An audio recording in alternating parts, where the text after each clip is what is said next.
Ladies and gentlemen, welcome to the Crunch Time Podcast with the N326 duo. With your hosts, Sam Godze and Tanner Dislin. The clock is winding down. It's time for Crunch Time.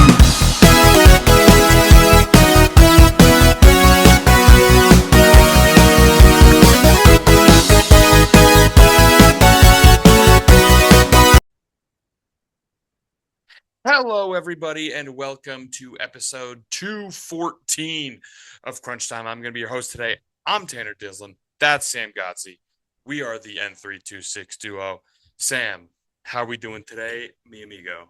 Man, we are doing good. Some meaningful NBA playoffs going on. My Cubs are absolutely red hot.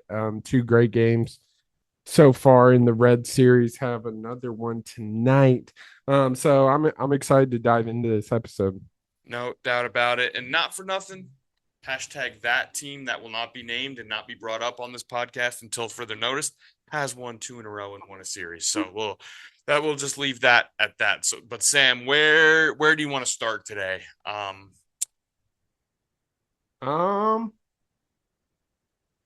Let's talk about my Cubbies, man. All right, let's do it. Have been on an absolute tear as of late, winning the last 24 of mess that up. They have won 24 of the last 36 games. Haven't done that since 2016. They have the best record in baseball since April 14th, 16-3, 7 straight wins, 2 walk-offs, and a lot of those being comeback wins. 10 comeback wins in the last 20 games. 9 wins after allowing the first run, 1-run wins, 4 walk-off wins, 4 wins after trailing in the 8th or later, and then 3 extra inning. They're playing really exciting baseball so much that I'm tuning into every game. So if that doesn't tell you how exciting it is in the friendly confines, I don't know what will. But Cubs are red hot right now, and yeah, it's been super fun so far. Some unfortunate news this afternoon from Craig Counsell, but yeah. Super exciting stuff going on in Wrigley. Yeah, no doubt about it. I want to talk about 3 players because the Cubs were a team a lot of people thought they'd be pretty good. They were looking at last year, obviously didn't re-sign Kyle Tucker, so you're looking at the lineup. They went out and got Bregman. Like, Bregman's not one of the names I want to talk about. Bregman's been fine. He hasn't been bad, but he hasn't been Bregman. Yeah. The 3 players I want to talk about are Nico Hoerner. Yeah. Moises Ballesteros. Shout out. Seiya Suzuki. Yeah. Those 3 have really picked up the slack as of playing today. I think all 3 of them have an average over 300. All of them slugging as well. Nico Hoerner looks like the best deal in baseball right now. Obviously, recently signed. I think he's only making like 10, 12 million a year, something like that. And he's having a terrific season. Yeah, Nico Ballesteros, 300, 302 respectively, and Suzuki 306. They're mashing. All 3 of those mashing. Bregman's in like what, 240? Like the 245. The metrics and the power metrics on the 3 guys, the 3 we talked about are all really good too. I know. Yeah. If you have the stats up, I don't know if you have like OPS available for those 3 guys. But just like Bregman's not really doing a ton, which at this point he doesn't need to. The real kicker. Go ahead. No, you finish. 834 OPS for Nico Ballesteros. We got OPS of 941, and Suzuki OPS 947. All of them above 800 and 2 of them above 900. Like that. Yeah. That's 3 are mashing. Where the rubber meets the road with this Cubs team is the pitching. We've talked about it before. And we got bad news today. Of course. Matthew Boyd's going under the knife. Will miss the rest of the season. Yeah. And obviously Justin Steele went out earlier. So The pitching staff's going to need to find a way to put it together. Edward Cabrera has been very good. A Yeah. big trade this past offseason with the Marlins. Cabrera's been good, but like Javier Assad needs to pick it up, and a bunch of these guys, because the pitching staff is undermanned. It just is, and it will be for the rest of the season. And that was kind of the story last year with this team. Really good offensively, but it was a high scoring games we've talked about on the pod. It's concerning, but like these close games, sometimes it just comes down to who puts more effort in, and it seems the Cubs are playing that way. But yeah, obviously, the offensive end is just half of the game, and not having a big name pitcher like Boyd for the rest of the season definitely hurts in an already kind of bad pitching lineup. So it'll be interesting to see, but regardless, Cubs have been very fun to watch. Yeah, but the good news is Daniel Palencia is back, the club's closer. He was on the shelf a little bit earlier in the year, but he's now back. He's pitching to a 0.0 ERA so far this year. Granted, only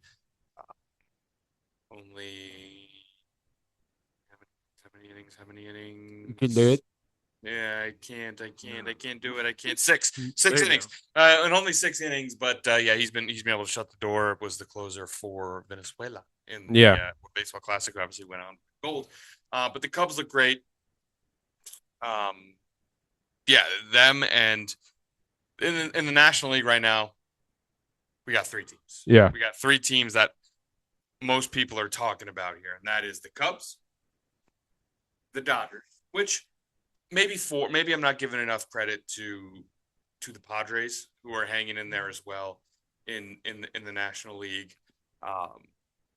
Padres are at 22-14, but really, as we know, that division is pretty much the Dodgers. Yeah. In the end, it's just going to be the Dodgers. But I'm going to throw 4 in there. Screw it. You got the Padres.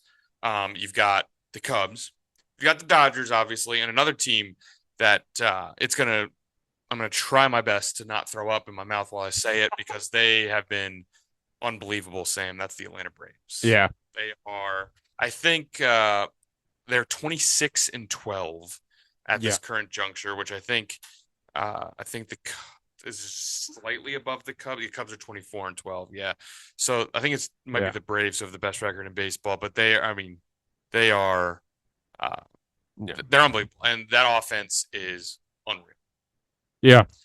They did lose Acuna for a bit. Looks like soft tissue. So no real like. That sucks. It's a hamstring, so it might take a minute for him to get back, but it's not like we're talking knee structure or anything like that. You know what I mean? Yeah. It doesn't matter. Like, that lineup is unbelievable. Matt Olson, Ozzie Albies is having a great year. Austin Riley hasn't been doing too much, but yeah, they just have guys. They have guys all over the place. Drake Baldwin, last year's Rookie of the Year. The Braves are unbelievable. Yeah. And then in the American League side, it's a one. It's because the American League outside of this team is terrible. Is absolutely terrible. This team I'm talking about, they're 25-11. Actually, there's a team in their division that I'm not giving enough credit to that is 24-12. But after that, the next best record is 18-17. There you go. And that team is, again, New York Yankees. Yeah. That pitching staff is the best in baseball, and Garrett Cole. Yeah. It really is kind of a 3-headed monster in April. And you mentioned how good the Braves have been playing, obviously the Cubs as well, and then the Yankees, 3 of the hottest teams right now, and 2 of them not being your favorite team. So very interesting. Par for the course. Are you familiar with Chandler Simpson? He's some guy I want to talk about. I'm not. So he's on the Tampa Bay Rays. Tampa Bay Rays are 24-12. Yeah. And they're not getting enough shine. And frankly, I'm part of the part to blame here because I didn't even mention. They're 24-12. Chandler Simpson is their leadoff hitter. He is fascinating because he's hitting 304. Pretty good average, right? Yeah. You remember those OPSs you were reading to me of all those Cubs? Yeah. 800, 900. Yep. His OPS is 674. He has no pop. Yeah. He doesn't slug at all. He is lightning fast. Yeah. Lightning fast. He bunts for base hits. He steals bases. He's electric. He's absolutely electric. He has 12 stolen bases already this year. He gets on base. He flies around the bases. He bunts for hits. He's scrappy. He's not very big, obviously, but he's awesome. He's awesome. And I think that's the player type that unfortunately has fallen by the wayside when we're this era of OPS, slug, hard hit, barrel rate, all these metrics. Sometimes you just lose sight of the guy who's, you know what? I'm lightning quick. I play good defense. I'll steal bases from you. I have a good eye. I get on base and then I steal, and score. Mm-hmm. And he's awesome. He's Yeah. awesome. Yeah, I'm looking at some highlights. Yeah, he's not mashing the ball. It's a lot of hits that are probably a routine ground out, and he just beats out the throw a lot of these highlights I'm seeing. So yeah, definitely a name to keep your eye out on, especially because like in this day and age, it is all about just who can mash the ball. So seeing a guy play that kind of small ball baseball is always fun. I mean, who doesn't love dude swiping a couple bags? Yeah, no doubt. Other major baseball news. We talked about the Matthew Boyd news today. Some other unfortunate pitcher news coming earlier this week, Sam. Tarek Skubal. Yeah. Do you happen to see? Which this one it's arthroscopic, so the recovery time is a lot shorter and should be back this year, I believe. But he is having surgery to remove loose bodies in his. Yeah, I saw that. That sucks. I mean, he's definitely one of the best pitchers in the league right now. So yeah, seeing a guy like that go down, Back-to-back Cy Young, yeah, best pitcher in baseball. His team made the championship series a year ago. Like, they're making a push for this thing. And there's never a good time to have surgery as a pitcher. I mean, as anybody. But true. But really bad time to have surgery as the best player on a contending hopeful. So yeah, like obviously you're more involved in the MLB. Like, is your obviously like your aces losing him like Skubal is a huge loss for his team, but like, is it worse than I don't know, like I think what you're using what is worse, I guess, is what I'm asking. Losing a stud pitcher or your stud possession player, right? So that's the thing is for the Tigers, just because they're position players, they have some good players. Mm-hmm. They don't have superstars. Yeah. Yeah. So for the Tigers, I would much rather lose team by team base than Skubal. But like last year, the Yankees lost Cole, but superstar. Yankees probably would have rather lost Cole than Judge, which obviously Judge superstar plays every day. Yeah. So I think it definitely depends on a case by case basis. But for the Tigers specifically, when you have Skubal and then an offense that's like a bunch of pretty good players, yeah, you'd rather lose maybe your highest average hitter or highest slugging hitter on the Tigers lineup than lose the best pitcher. Yeah, for sure. Got you. So, but even to this day, like some of that is debated because at the end of the day,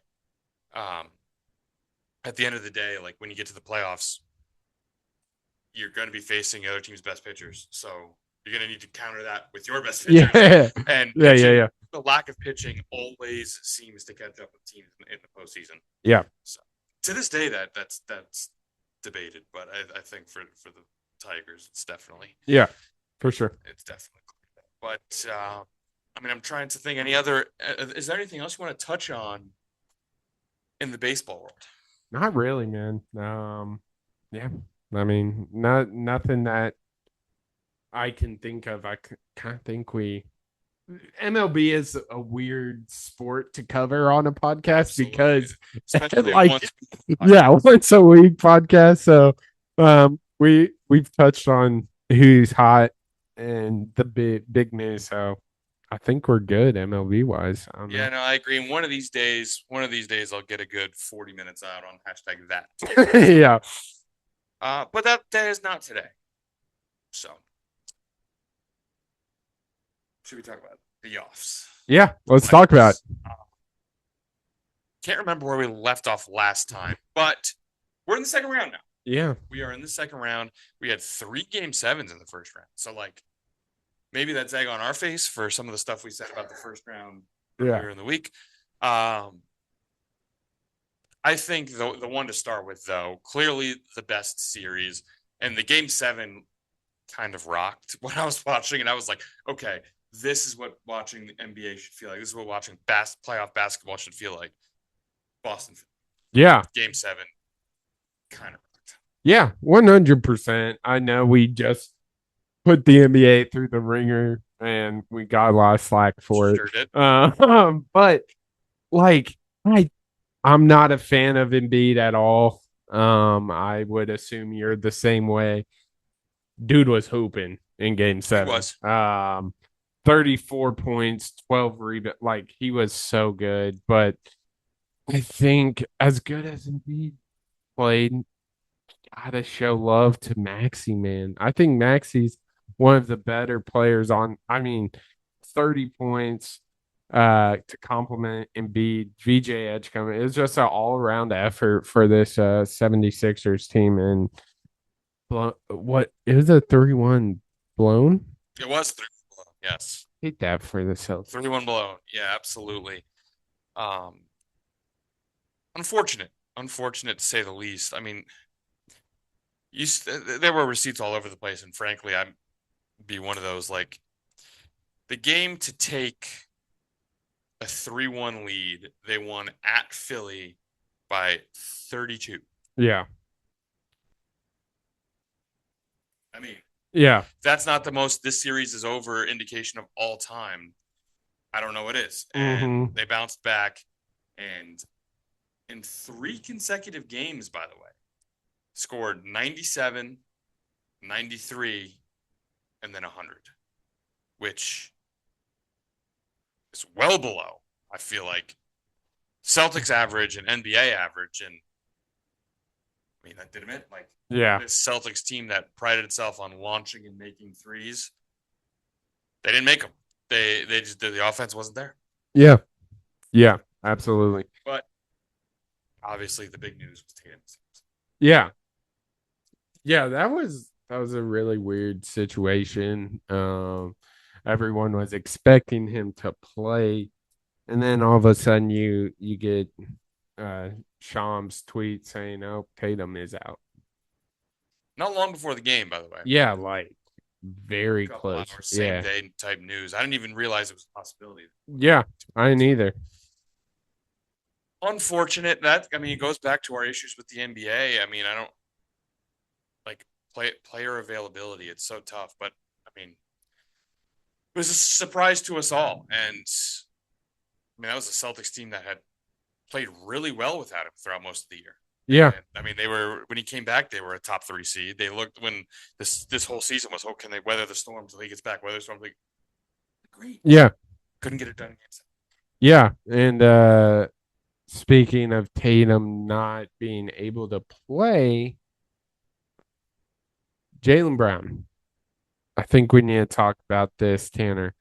Went on Twitch shortly. It was the next day, and he claimed it is his favorite year of basketball. Your thoughts? Crazy.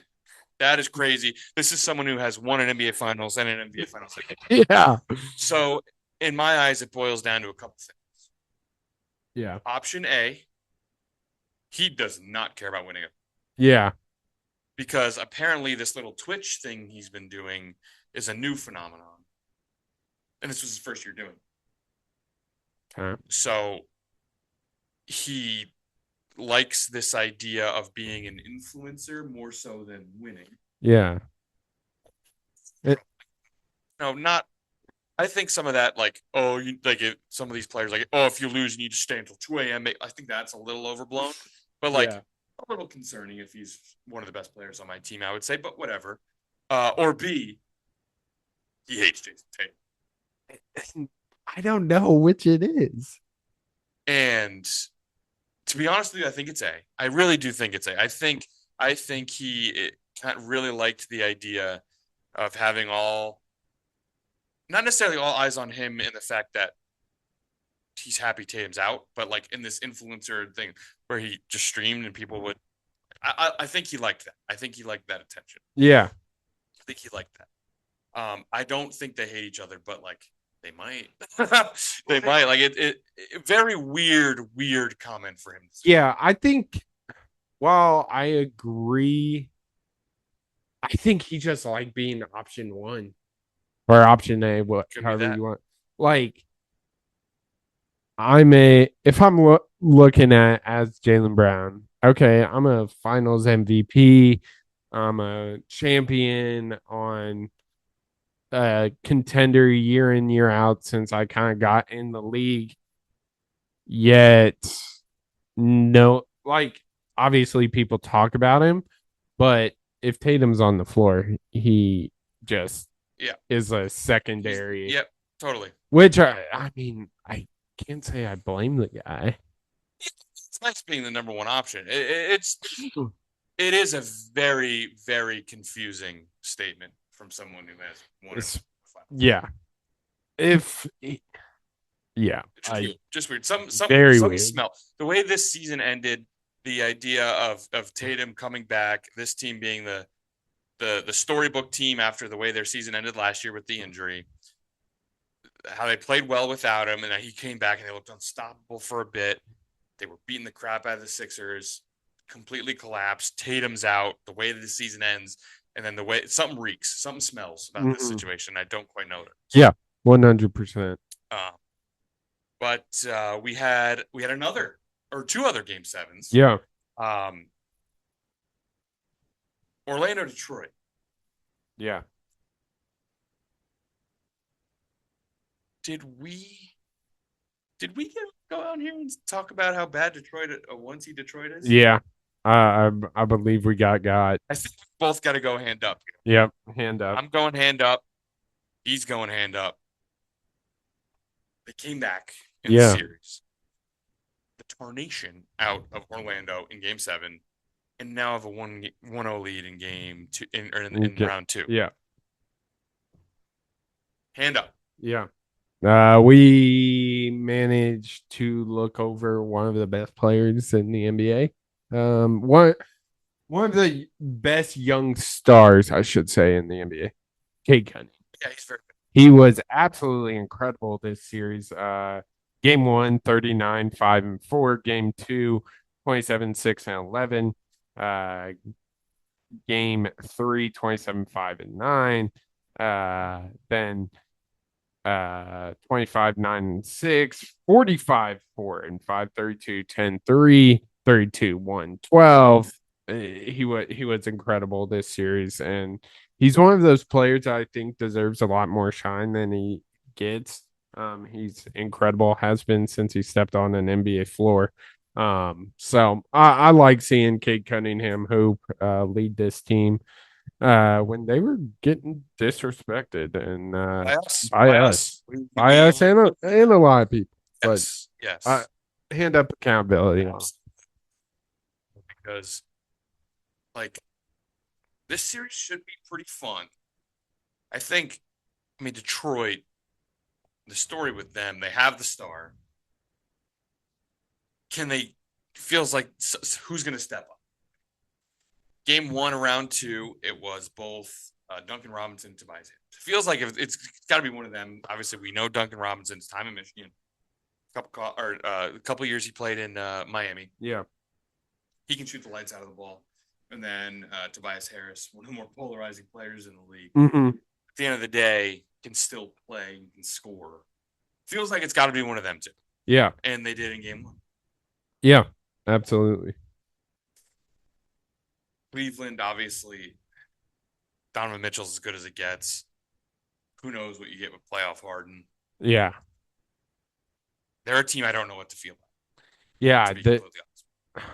This one, I still can't believe their series went 7. It was a very weird 7-game series.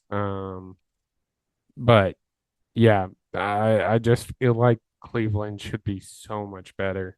But I agree. here we are talking about them going to game 7 against a Raptors team that I wasn't overly impressed with. No, I agree with that. Felt like that should have been a series they won more comfortably. Obviously, you survive in advance. That's the name of the game. But now we're going to see what they're made of because, like you said, Detroit's playing a lot better ball, and Detroit has a legitimate number one option, bucket getter type of player. Yeah. Obviously, so does Cleveland, but we'll see. We'll see. They don't have home court in this one. So another obstacle to navigate there. Yep. But a team, the next team I want to talk about is a team who, if my current team wasn't in the playoffs, I would be all over rooting for them. And I think you know who this is. I already have some allegiance to the city. The Timberwolves are awesome. Yeah. Everyone fell apart. They were dropping like flies in round 1. Still found a way to get it done over the Nuggets, who some people consider the best player in the world in Jokic.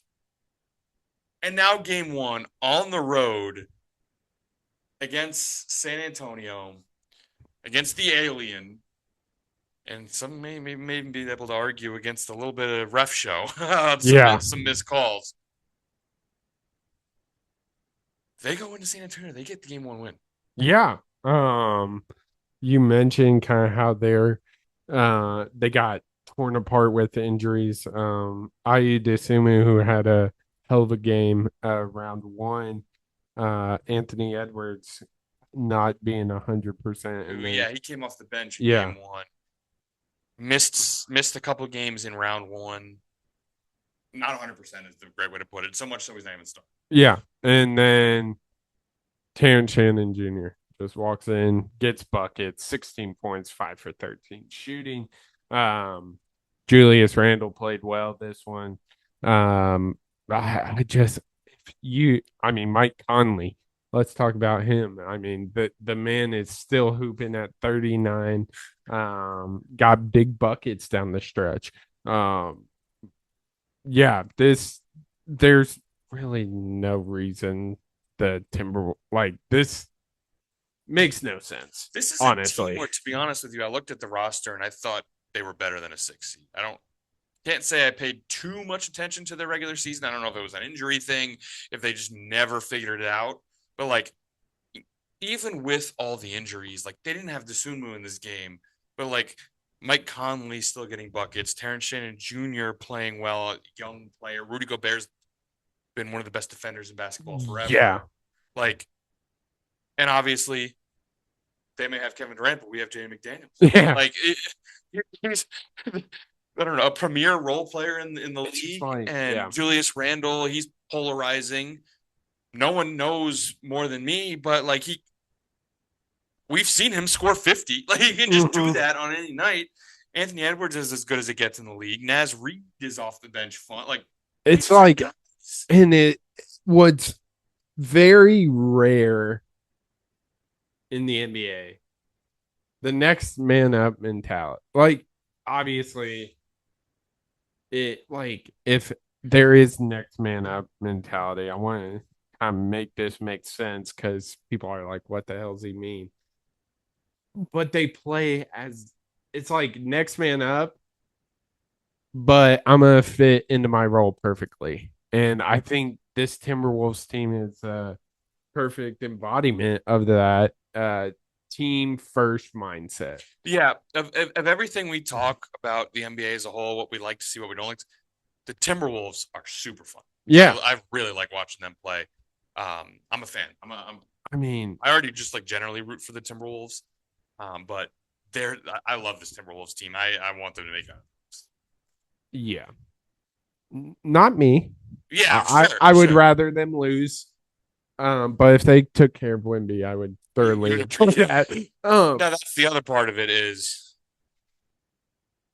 the idea of a potential Thunder Spurs Western Conference Finals is super enticing. Yeah, absolutely. But I don't like this player. But Rudy Gobert is on one hell of a run. Obviously, let's put it how it is. Shut down Jokic in that Nuggets series. It was like one of his worst playoff series since being in the NBA. Game one, Wemby was struggling. 11 points on 5 for 17, 0 for 8 from 3. Yeah, it's definitely interesting in a league that doesn't emphasize defense. It seems Rudy Gobert, that's his bread and butter. And it works. His antics on COVID were like obviously pretty frustrating, and if that's why you don't like him, I can understand it. Yeah. But I don't. Yeah, I never hated Gobert. The overrated stuff, I think, was just a product of his paycheck, which like I get. At the same time, the Jazz went up to him and was like, "Hey, we want to pay you $1 billion." You'd be like, "No, I don't deserve that." Like, he accepted his big paycheck. Yeah. He obviously, whether or not you want to say he does or doesn't deserve that, fine, whatever. I think we're all in agreement. It is kind of a crazy price to pay for Rudy Gobert, but he has value. I think he plays his role really well. He's never going to be a crazy offensive threat, but like, yeah, he plays defense. He rebounds. He's a great shot protect. Like all of that, I like about him. Yeah. So, yeah, just like they got guys like that. They just have guys that don't really. They have a top premier talent in the league, and they have a bunch of guys that don't care. They don't care that if they score 20. They don't care if they do. They don't care if they need to dive on the floor to get the rebound. They just don't care. I love this Timberwolves team because but the other semifinal in the West. Yeah. Your Thunder have a 1-0 lead. Yeah. I guess I don't know if we're qualified to talk on them because we don't understand basketball in a way to actively talk about the Thunder. You know what? Let's shout this guy out because he had such an awesome comment on our TikTok. Let's give him the shine. Oh,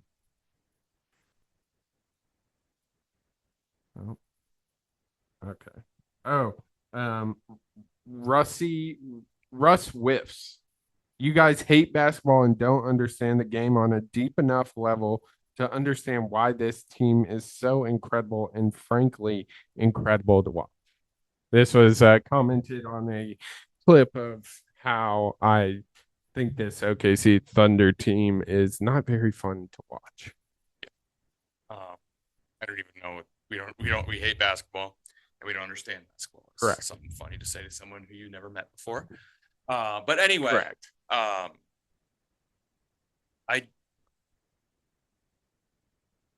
The makeup of this team and the talent on this team is awesome. Yeah. Like, I understand what he's trying to say. It's quite literally just that on the offensive end, they play to draw fouls, and that sucks to watch, and they get rewarded. Yeah. That sucks, and everyone is sick. Yeah. But at the same time, they don't need to do that. Shea doesn't need to do that. They are the best. Like, this is not us saying they actually suck. They just have the refs calling fouls for them. No, that's not at all. They're the best team in basketball. They probably will win the finals again. They deserved to win the finals last year because they were the best team in basketball. But it's just not fun to watch. It's not fun to root for. Yeah.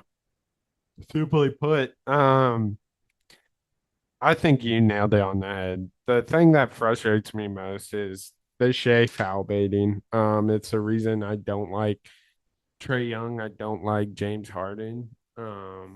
They foul bait and have for years, and I just don't think that's good for the game. And and it kind of applies to those two guys.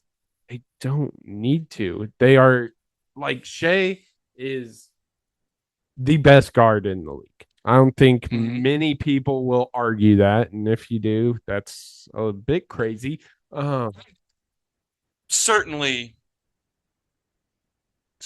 it's a semantic argument at this point, but easily one of the three best Yes. guards in the league. There are a few guys I think you can argue, but whatever. Easily one of the best guards. Yeah. The talent is unarguable.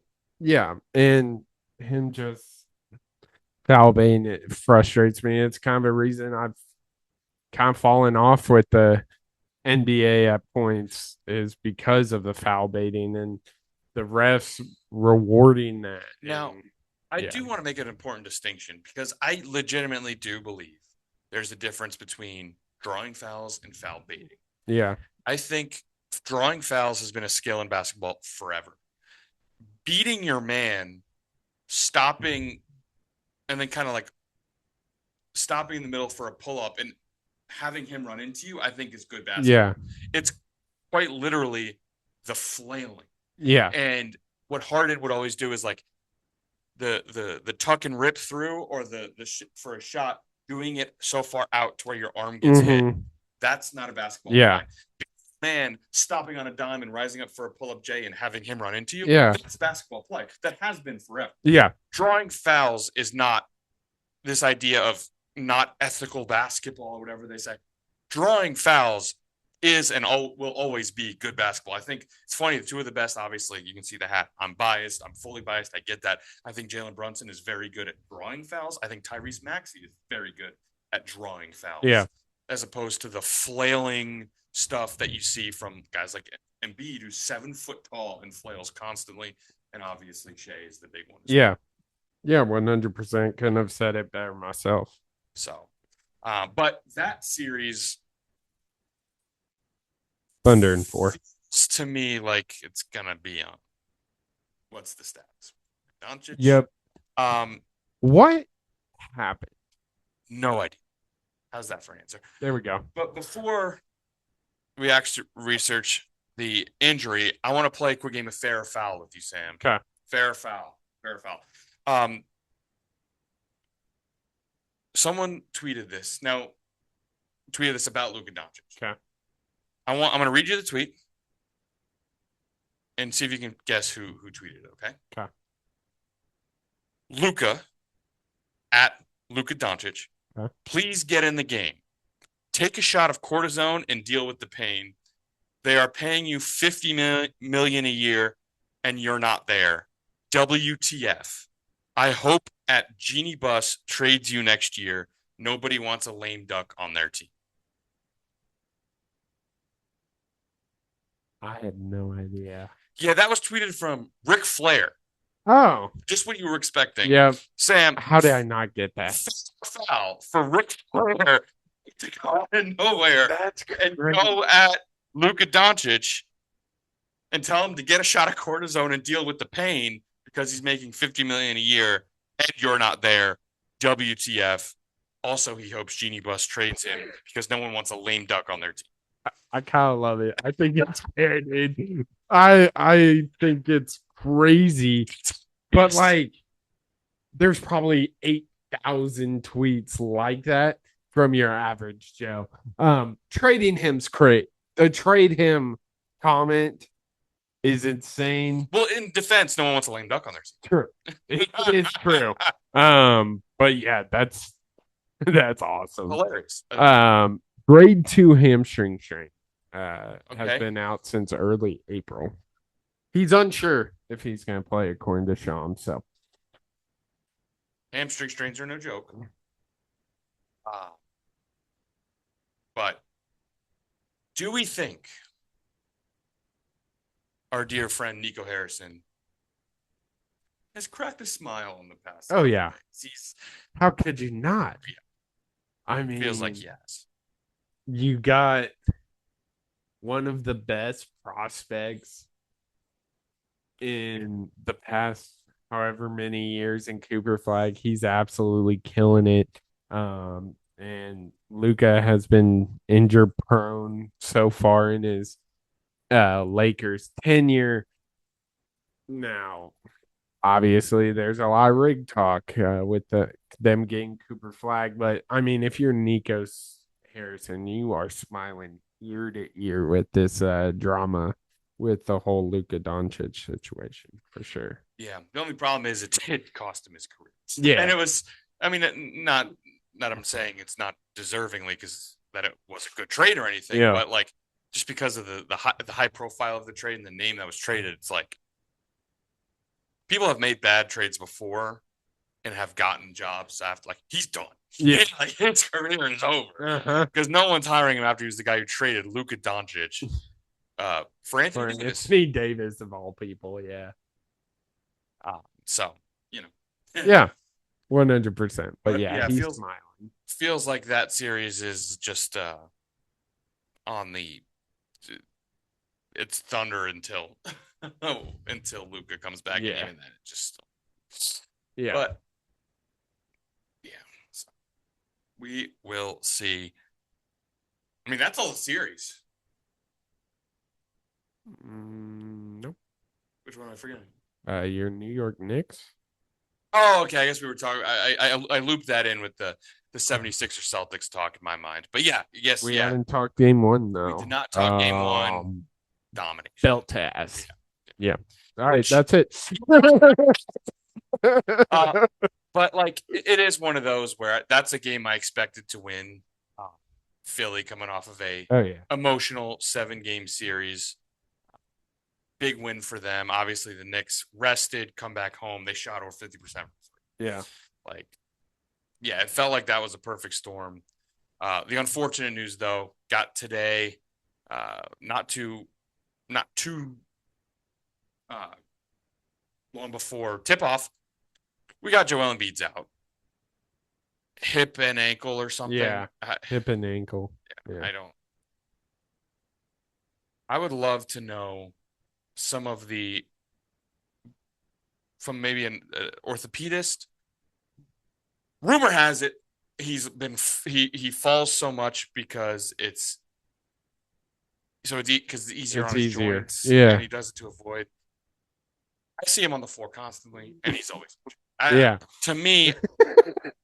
There's a correlation between how many times you're on the floor and how many times you're injured. I don't know. That's just a layperson's opinion, but he's always on the floor and he's always injured. I don't know what to say. Yeah, absolutely. Obviously this game really wasn't, there's not a whole lot to talk about. So we are going to talk some Celebrity Row.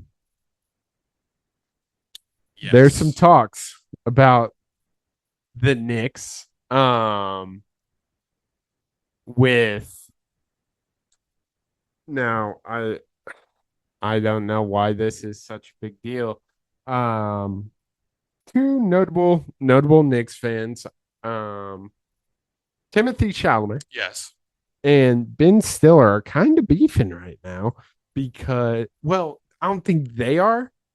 Knicks fans are beefing for them on each of their behalves, I guess, because Ben Stiller missed game one of this series to attend the Met Gala, while Timothy Chalamet brushed off Miss Kendall Jenner and Kylie Jenner. Kylie Jenner, I'm pretty sure. And attended the game. People are saying Timothy Chalamet has overcome Ben Stiller. As the Knicks fan, personally, I think there's a dude that I will always associate the Knicks with. But your thoughts on that, man? I will say, I think we're using the term maybe Knicks fans a little lightly. I'm sure most Knicks fans are just like, yeah, we won. Yeah. But yeah, like anytime you're playing sports in New York, and I would say LA as well, You're gonna have the spotlight on the stars, the court side, Yeah. the rink side, the field side, I guess, whatever. Um, I just think now this is not my take. This is a take from someone who we we look up to. We talk about a lot. Our friend, not our friend, he doesn't know us, but our guy Mark Titus. He nailed this Shout out. take.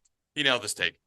To me, or to him, which I agree with, he said, "This is me being Mark Titus." To me, that's the difference between someone who's married and someone who's Yeah. Facts. and I believe that Mr. Stiller has had relationship issues with his wife that they've overcome. To me, this is the wife just being like, "We need to go to this," and he's like, "Oh, Yeah, for sure. But the Twitter war, like there was like so many comments like, "Oh my gosh, Timothy Chalamet, where's Ben Stiller?" And like, ooh, yeah." why do we care? The correct take is who cares, but like the fun take is, can't believe you're missing ball for some. And he's doing and like, hold on, you got me, you got me sitting up here.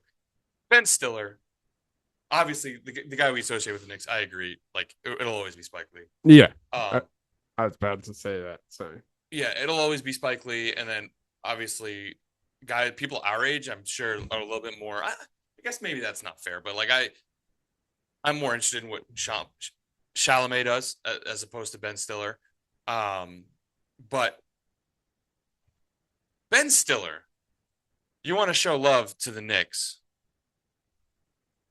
He gets up there and he goes, "Knicks in 6." I don't know if that's because it rhymes and he wanted to go for that. But like, Knicks winning in 6, I would consider to be like a very likely scenario, and one that, like, if it happened, we'd all be like, "Man, like Philly fought in this series." Yeah. Like, that's a 4-2 series. That's a pretty standard series. Like, yeah, I don't know if he was trying to make a statement about how the Knicks are going to dominate. Like, Knicks in 6 is like, surely it it's has just to a be the rhyme. rhyme. Surely, right? because the whole Suns and 4 guy. Like that's a way to say that, like, oh, we're gonna dominate. Yeah. It's the argument in this series is not who's going to win. It's how many games are they going to win in. That's where the Knicks in 4, Knicks in 5, if you can argue that. Yeah. The Knicks to 6. That's a legitimate. Are they going to win the series? Yeah. They're going to win the series. Just how many games? Mm-hmm. Yeah. 6. Oh, we got 7. At that point, it's less like Knicks in 6. Yeah. It's whether it's, oh shoot, Knicks in the 6 are going to win the series. So that was my problem with Ben Stiller, is that in his moment to show support for the Knicks and be like, "Hey, Knicks can win this series," he chose 6 games. That's crazy. Yeah, they're right. It has to be. It has to be. But yeah, he was like Knicks in 6. Crazy. And like, people use belt to ass, but like you get up there, like, yeah, we're gonna beat him by a respect. Yeah, insane. Crazy, but game 1, the Embiid stuff is unfortunate. I don't know. Maybe that frees up Philly a little. Obviously, the after the way game 1 went, and now without Embiid in game 2, there was a certain way that maybe Vegas and some general fans thought about this game, and maybe that frees up Philly. Obviously, the first quarter just ended as we speak, and I think Philly has like a 2-point lead going into the second quarter. So they played well in the first quarter, but yeah, we'll see. We'll see how that goes. Yeah. But anything else? No, in the association? Not really. Not really. Yeah. Now, is there anything else we wanted to talk about at all? We could give NHL. We're on to the second round in the NHL. Yep. Game 1s, I think, are going on. Like Buffalo, Montreal game 1's going on as we speak. Vegas and Anaheim have game 2 tonight, so we're still in the beginning of series. I guess really the only like series that feels like it has a stranglehold on it is Colorado took a 2-0 lead over Minnesota. Yeah. Yeah. Yeah. Game 1 was 9-6. Yeah. 15 Insane. goal game. Insane. But 15 goal game. So, I guess that's not. I guess Carolina is up 2-0. Worth noting. Yeah. Worth noting. But anything else you wanted to talk about No. in episode 214? 214. Started with some baseball talk. Obviously, I love to see that. Those Cubbies, man, that offense Red is hot. rolling. The three-headed monster, as everyone had going into the season, of Nico Horner, Mo Baller, and Seiya Suzuki. Hap Homer. No big deal. Just another day at the offer.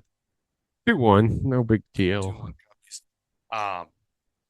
Yeah, I mean, Cubs, Padres, Braves, Dodgers, and Yankees, and I'll throw the Rays, man, being disrespecting the Rays a little bit. Those 6 teams have really opened up with a record that is head and shoulders above the rest.